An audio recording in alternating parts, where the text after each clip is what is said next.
Kali ini gue bakalan bahas vaksin, tentang apa sih itu vaksin, dan kesaksian-kesaksian mereka yang udah divaksin tuh kayak gimana. Oke, jangan kemana-mana, tetap di Garki Official. Vaksin adalah bahan antigenik yang digunakan untuk menghasilkan kekebalan terhadap suatu penyakit. Pemberian vaksin atau imunisasi dilakukan untuk mencegah atau mengurangi pengaruh infeksi penyebab penyakit-penyakit tertentu. Vaksin biasanya mengandung agen yang menyerupai mikroorganisme penyebab penyakit dan sering dibuat dari mikrob yang dilemahkan atau dimatikan. Jadi di sini jelas ya cuy, bahwa vaksin adalah sebuah mikroorganisme yang dilemahkan atau dimatikan guna mengurangi pengaruh negatif terhadap virus itu sendiri.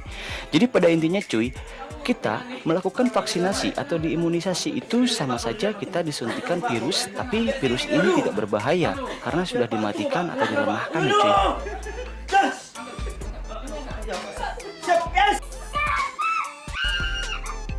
Dilansir dari bisnis.com, Gubernur Jawa Barat Ridwan Kamil menceritakan pengalamannya setelah 2 kali menerima vaksin COVID-19, yakni produk Bio Farma Sinovac. Berdasarkan hasil uji klinis, tingkat efikasi vaksin Sinovac sebesar 65,3%. Ini artinya tingkat kemanjuran sudah di atas standar Organisasi Kesehatan Dunia atau WHO, yaitu 50%.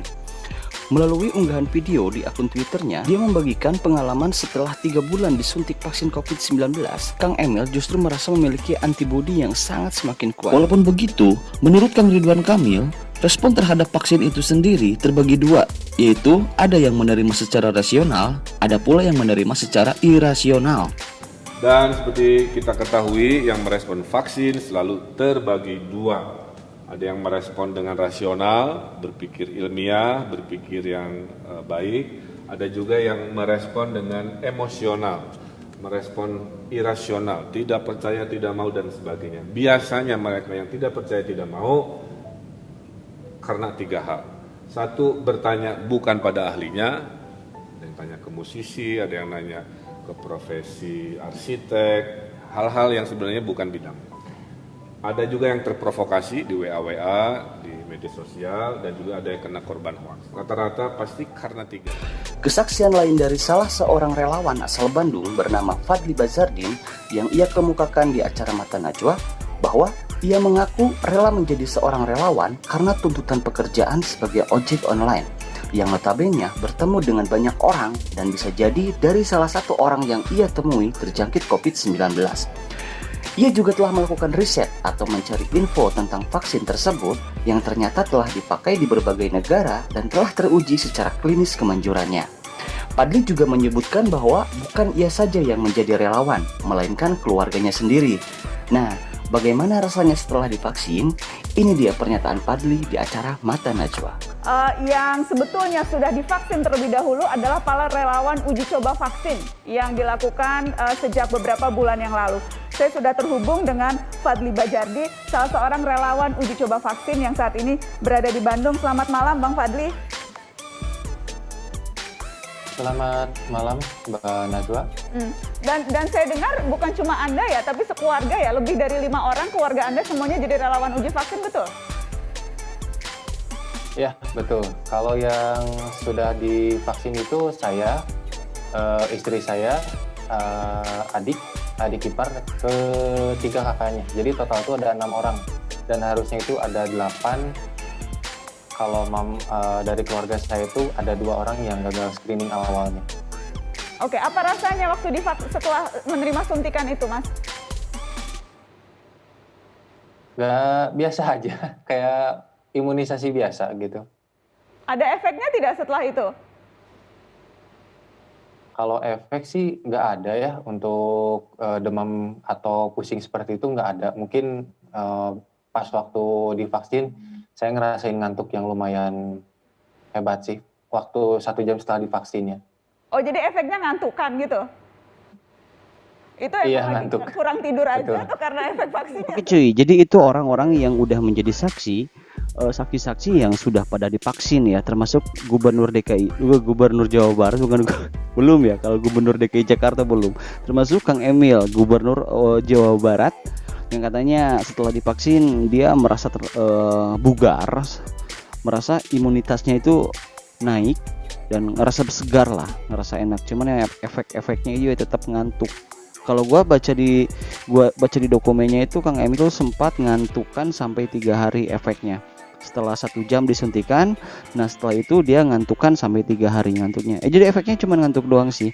Dan sama juga kayak Bang Fadli juga tadi. Bang Fadli juga ngomongnya dia pendapatnya efeknya itu cuma ngantuk doang. Jadi nggak ada efek apa-apa gitu loh ya. Setelah disuntikan vaksin tersebut. Pada kemarin terjadi sesuatu yang sangat mengejutkan untuk orang Indonesia ya, untuk warga Indonesia, untuk masyarakat, untuk rakyat. Karena apa? Seorang anggota DPR yang namanya Rika Ciptaning yang waktu tempo dulu sempat menulis buku yang sangat kontroversial, yang katanya bangga dengan menjadi anak PKI dulu sempat jadi kontroversial. Dia mengemukakan statement yang mengejutkan masyarakat juga, yang katanya kalau dia itu menolak untuk divaksin. Karena alasannya apa? Karena alasannya itu negara itu nggak boleh katanya berbisnis dengan rakyat. Masalahnya kalau misalkan memang rakyat diwajibkan untuk divaksin tapi mesti bayar juga, itu katanya nggak fair ya, nggak fair dengan kebijakan yang dikemukakan oleh pemerintah itu sendiri. Nah itu guys, jadi dia itu nggak mau katanya. Kenapa dia bisa bilang kayak gitu? Karena waktu kemarin dia di swab dan akhirnya sih dia negatif sih, katanya nggak positif ya. Di swab itu dia di salah satu rumah sakit, katanya dia itu bayar sampai 900.000. Nah jadi dia itu nggak setuju itu kalau misalkan memang vaksin kita diwajibkan divaksin terus harus bayar pula gitu loh kan. Untuk itu kan memberatkan banget gitu, apalagi untuk di pandemik sekarang rakyat semakin susah. Apalagi sekarang kan Indonesia di berbagai daerah itu sudah diterapkan lagi PSBB kan. Jadi nggak semuanya serba terbatas, dan kalau misalkan melanggar ya kena hukuman juga. Itu jadi gitu ya, itu kesaksian. Kalau untuk gue sendiri untuk divaksin, kalau gue sih siap-siap aja. Kalau gue sih di tengah-tengah ya, kalau gue sih siap-siap aja kalau memang harus divaksin gitu ya kan. Cuman yang nggak setujunya itu yang jadi pertanyaannya itu apakah beneran aman untuk orang-orang, vaksin itu apakah beneran aman untuk orang-orang yang mempunyai penyakit bawaan. Misalnya yang gue khawatirin sih ibu gue, kebetulan kan ibu gue kan menderita penyakit gula ya, takutnya ada efek samping dari vaksin itu sendiri. Kalau gue sih siap-siap aja gitu kan, karena gue sih ngerasa sehat. Tapi kalau misalkan mereka yang udah rentang, udah mempunyai sebelumnya ada riwayat penyakit tertentu, gue agak ngeri juga sih ya, karena memang kan belum ada penjelasan yang detail tentang vaksin itu aman untuk orang yang mempunyai penyakit bawaan. Itu ya guys, itu yang jadi pertanyaan sih jadi sama gua gitu ya kan. Jadi gue takut gitu loh, gue takut terjadi apa-apa juga kan sama keluarga gua gitu, apalagi kan itu ibu gua gitu ya kan. Nah kalau misalkan masalah gue setuju atau enggak ya gue siap-siap aja gitu, selagi nggak bayar kenapa tidak gitu ya kan. Karena kan gue juga nggak mau disebut pengkhianat negara gara-gara gue nggak divaksin gitu ya kan. Gara-gara gue nggak mau divaksin gue disebut pengkhianat negara, yang nggak boleh kayak gitu ya, nggak bisa kayak gitu ya. Gue bukan pengkhianat negara gitu ya kan, nggak kayak koruptor. Gue itu bukan koruptor jelas pengkhianat negara. Kalau gue enggak ya, gue fine aja. Apapun yang misalkan aturan-aturan pemerintah ya gue terapin. Menjaga protokol dengan baik ya gue terapin. Harus memakai masker ya kenapa enggak sih pakai masker, cuman pakai masker doang ya kan. Jaga jarak ya ngapain juga, gue nggak pernah main juga kan. Ya udah, kalau gue sih siap-siap aja asal nggak bayar gitu ya kan. Kalau misalkan bayar, buset, kita lagi susah tambah susah lagi cuy.